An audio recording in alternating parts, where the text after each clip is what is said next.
Hi, Stelarc. Thank you very much. Thank you very much. We can say that one of your most famous statements is that the human body is somehow obsolete.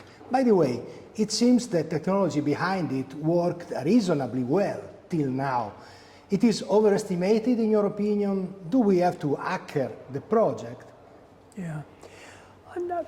I still think that the obsolescence of the body becomes increasingly more important as our machines become more powerful, as our computational systems can process more and more information at greater speeds, giving more predictive power. Of course, the body might be obsolete, but it's not yet extinct. So there is still a role for the human biological body, but we have to accept that to perform with an extended operational capabilities, we will be increasingly using our wireless technologies to project our physical presence, to communicate, and to augment our limited capabilities. Your techniques are quite engaging, no? Invasive and sometimes risky.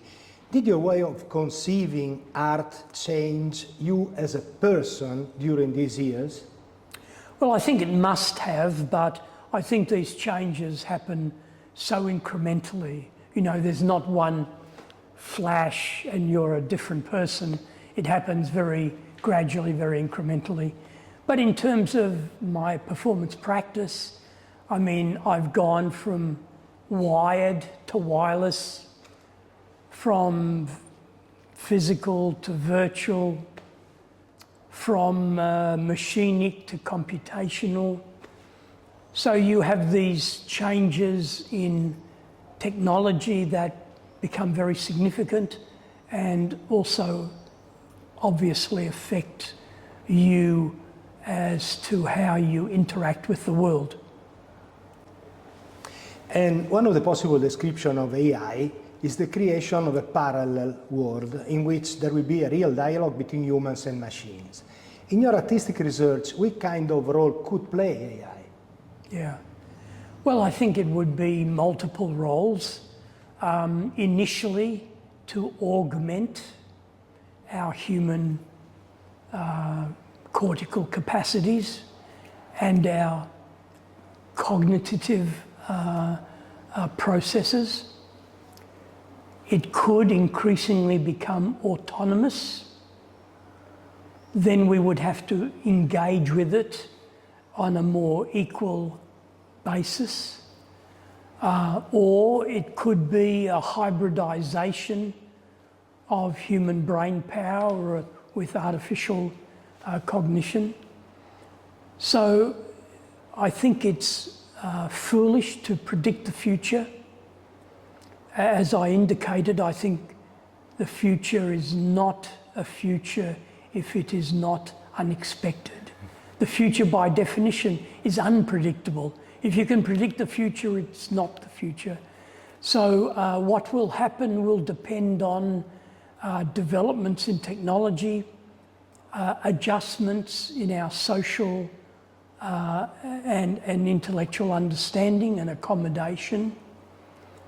But, you know, recently I was in San Francisco and they have driverless cars there. The Waymo driverless cabs.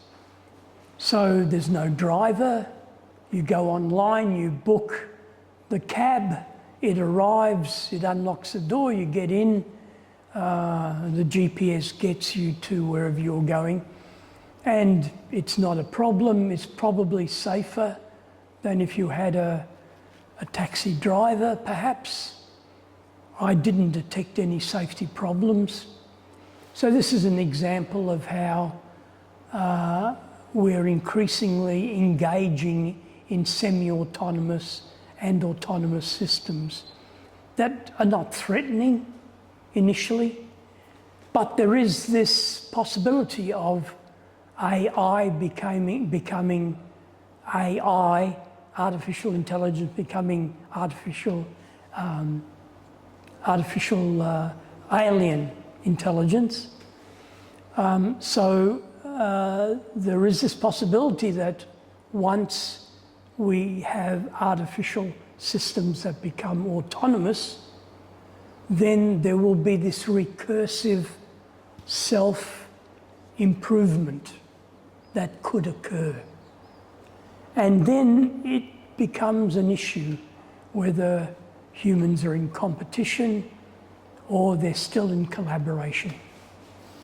In your creative process, have you ever thought about the reaction of your audience when you design your artworks, your performances? Will you set a goal, a precise aim, or sometimes it is prevalent an expressive urgency, an intuition that will be further developed?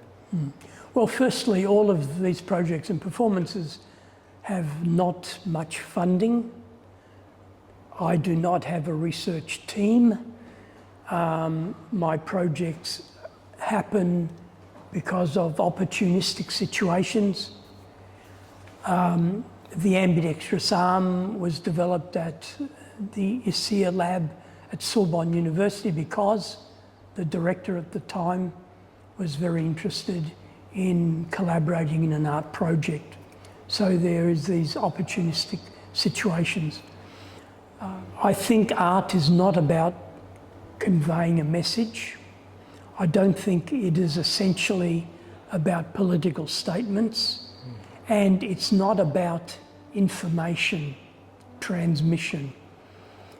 It's about emotional impact and aesthetic affect. And, you know, good art can happen very quickly. You don't need methodical research for 5 years. There is no problem with truth or falsehood. So art doesn't depend on prediction. One has to realize that art is more intuitive, more to do with affect and emotion. And even though I use technology, these for me are still artworks. They're aesthetic gestures as to what might be otherwise. I don't get any funding from corporations or from the military or from, and I'm not connected to any institution, which is very difficult financially. But I find ways to make these small projects. In the current political realm, we see people proposing or foreseeing a post-human destiny in which wealthy superhumans organize their future, and these chosen ones don't care at all about the rest of us. How do you see these scenarios? Yeah. Well, I think politically, socially, economically, this is a real problem, that so much wealth is accumulated by so few people, which means they control a lot of what is happening. So this is troublesome.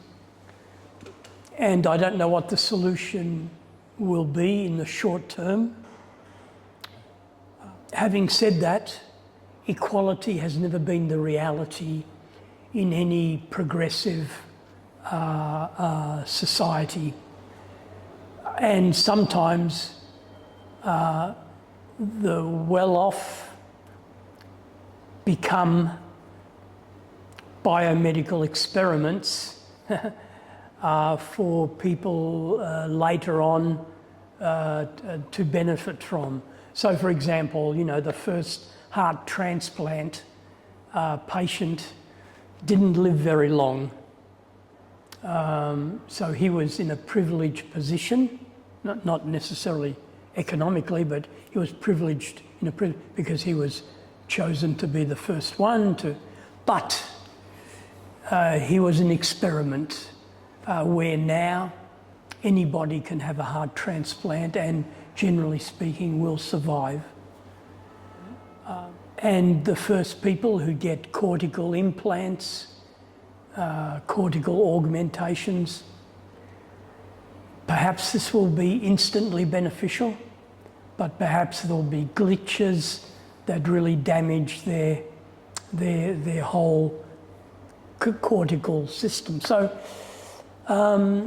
it's kind of problematic how to judge this, but certainly it is a problem that so few have so much.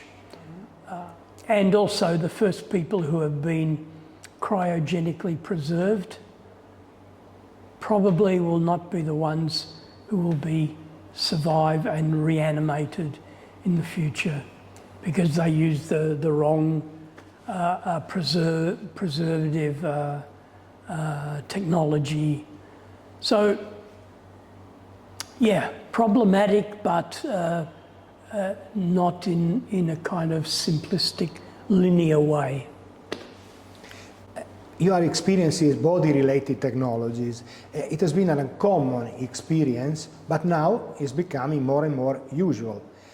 Most of the more successful technologies are prostheses of our senses.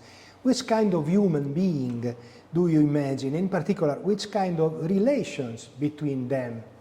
Yeah. Well, firstly, anything that happens will be incremental. You know, it's not going to happen suddenly.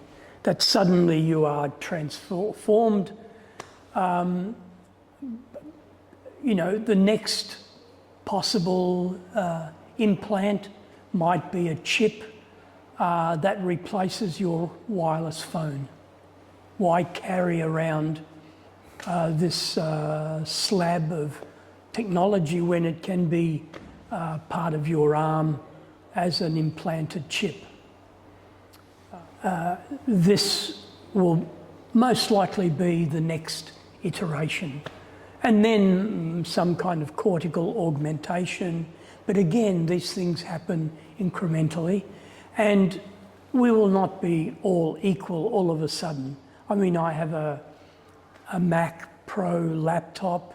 It costs $6,000, you know, but because I do a lot of video editing and my performances and projects, I needed it.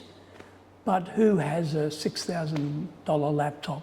Many people, most people don't. Only a limited number of people can afford or to justify such an expenditure. So that's what I'd like to emphasise, that any augmentation will happen incrementally and will not necessarily benefit the first recipients. I remember a friend when I was living in Japan who had a hip replacement, and he required like 4 or 5 months to recover. This was 35, 40 years ago, right? My mother, at the age of 95, had a hip replacement and recovered in 1 month. She was 95. We didn't think it was a wise thing to have surgery at her age. But the doctor, her doctor said, well, do you want her to live the rest of your life in pain? She's healthy, she might live another 5 or 6 years. My mother now is 101. She has been living with, you know, a hip replacement that is now commonplace. So again, you know, the first recipients, the most privileged, are not necessarily the ones who benefit. Thank you very much, Stelarc. Thank you very much. Oh, not at all, not at all.